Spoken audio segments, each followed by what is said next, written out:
Kaivalyopanishad. Kaivalyopanishad. As the name suggests, it deals with Kaivalya Mukti. That is the ultimate stage of salvation or Mukti. Everyone craves for Kaivalya Mukti. That is, that one can desire for. The end of that state we call moksha, salvation. This also starts with the Shantipada Om Sahana Vavadu.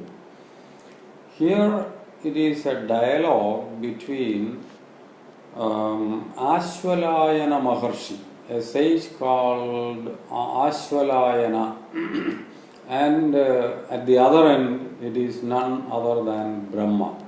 Brahma is the teacher.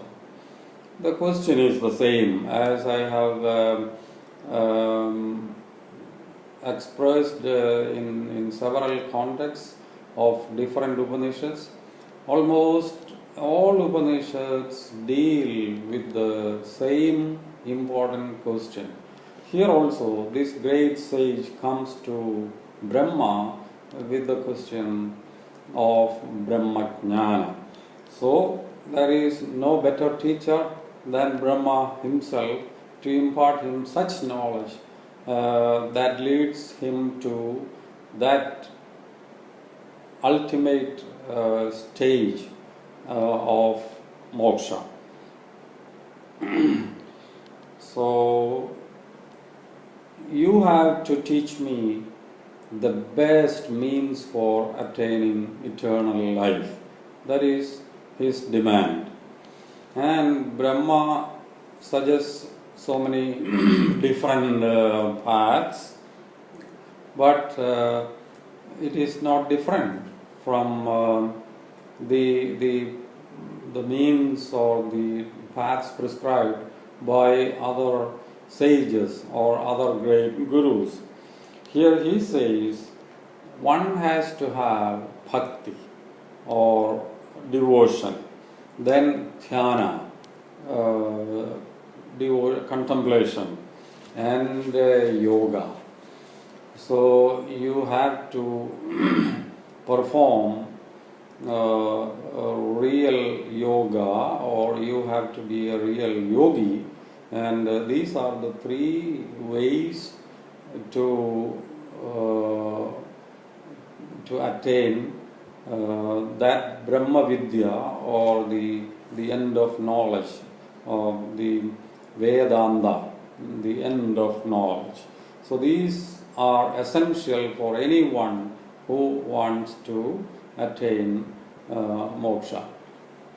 Shraddha, concentration; dhyana, contemplation; and yogic practices. And Brahma gives a very important lesson here, which we have to study very carefully. He says, na karmana, na prajaya, dhanena, tyagainege, amrutatvamana parena nakam, nihidam, guhayam, vibhrajade, yadyatayo visandhi. Na karmana, na prajaya, dhanena, na dhanena. That is the dhvani. See, this kind of knowledge, the Paramatattva, or the ultimate knowledge about moksha, this cannot be attained by any other means like wealth, dhanam, wealth, or praja, or that is even by children. Now, children will not help you for that, or even by your karma or your duty. You perform all the rites or rituals or all these things. No richness, no riches will help you for that. No children can bring you this kind of knowledge. So this is exactly what Jesus said to anybody who comes to him with this kind of question, what shall I do to attain salvation? He says, you go and offer all what you have to the poor people. That means your wealth and everything will be a kind of hindrance in the process of salvation. Yes, Brahma says the same thing. Your riches, that will not help you. Even your children will not help you. But the only means for this is tyaga or sacrifice. Give everything to others and you follow ultimate sacrifice, tyaga. You have to go to that end. So, and he gives the reply that one who wants to reach the other shore of eternity, he has to have a deep contemplation. Gambhira Vedanta Dhyana. It's not an easy kind of prayer or anything. It is an extreme kind of very deep contemplation. Usually yogis say it is meditation in the soul, not meditation with the body. When you withdraw yourself into kind of meditation of the soul, that is called the extreme kind of tapas or dhyana. So towards the latter part of this Upanishad, we get a very, very idealistic, a fantastic description about the nature of God or the oversoul. We find so many qualifiers for God, to address God. This is something, see, everybody finds it very, very difficult to describe that power which is God. Here it is very interesting. We find so many adjectives for that. Ananda Swarupi, Kalyanagari, Advayan, Advidiyan, Sarvavyapi, Ananda Chaitanyamayan, Arupan, Vilakshanan, Prashantan, Amrita Swarupan, Brahmayoni, Adi Madhyanda Vihinan, Egan, Vibhu, Chidanandan, Arupan, Adbhutan, Umapati, Parameshwaran, Prabhu, Mukkannan, Neelakanthan, Prashantan, and one who is the Lord of all, Sarva Charajarangalkum Nadam, the Lord of everything in this universe, Sarva Sakshi, the witness for everything in this world. You have to contemplate on such a God. That is what is the advice given here. So, when we say we are meditating on God, meditating on Parabrahma, we have to understand what kind of a potency or a power that is, which is guiding this whole universe, and no name is enough to qualify that kind of superior force. And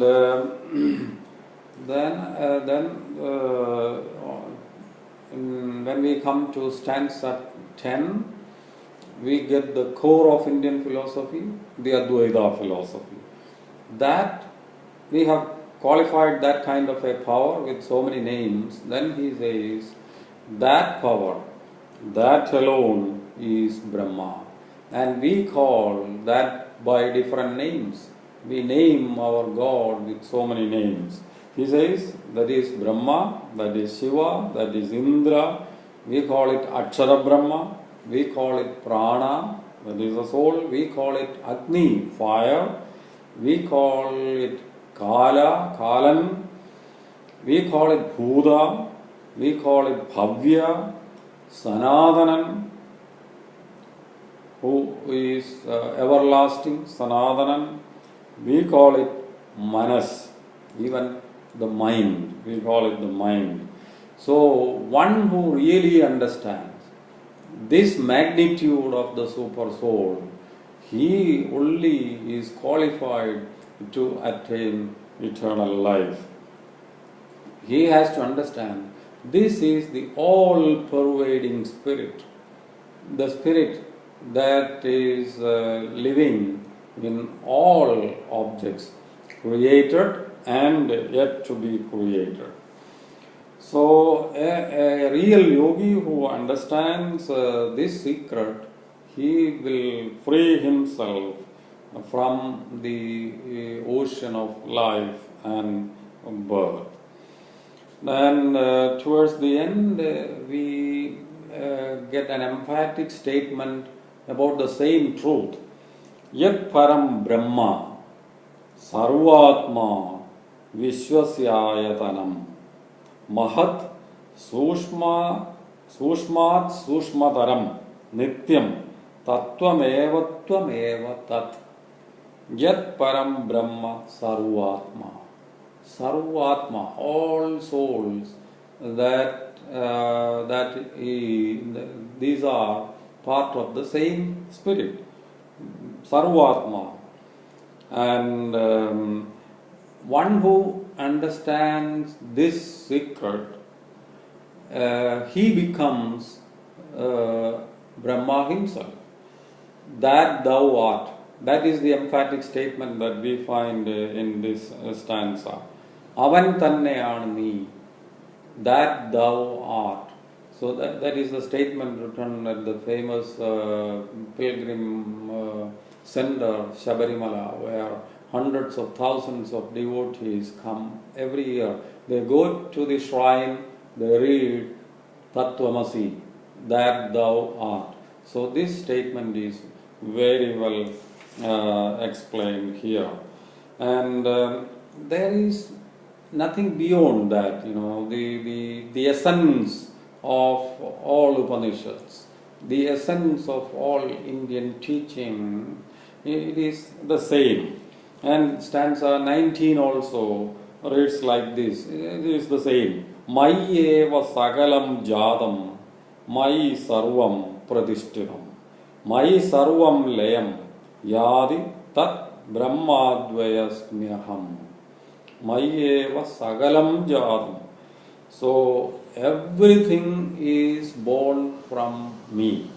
Mayi eva sagalam jadam. And Mayi sarvam pradishtitam. Everything resides in me. The pradishta, everything lives in me. Everything is born out of me. Everything lives in me. And in the end, everything merges with me, comes back to me. I am such Brahma. You are also that Brahma, because Brahma resides in everything. Any yogi, any practitioner, anyone, any ardent student who realizes such nature of God and himself, he alone is eligible for salvation. All the Vedas, and towards the end we find that all the Vedas are written in praise of this Shakti or this Parashakti or this force.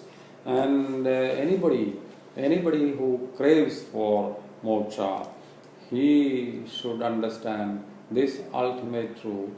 And we find Kaivalyopanishad is an extremely important writing which teaches us about the real mukti or moksha, or the means or the paths to attain such eternal joy, eternal bliss. You understand the ultimate truth that you are nothing but God. Aham Brahmasmi. That thou art. Tattvamasi. That is the secret.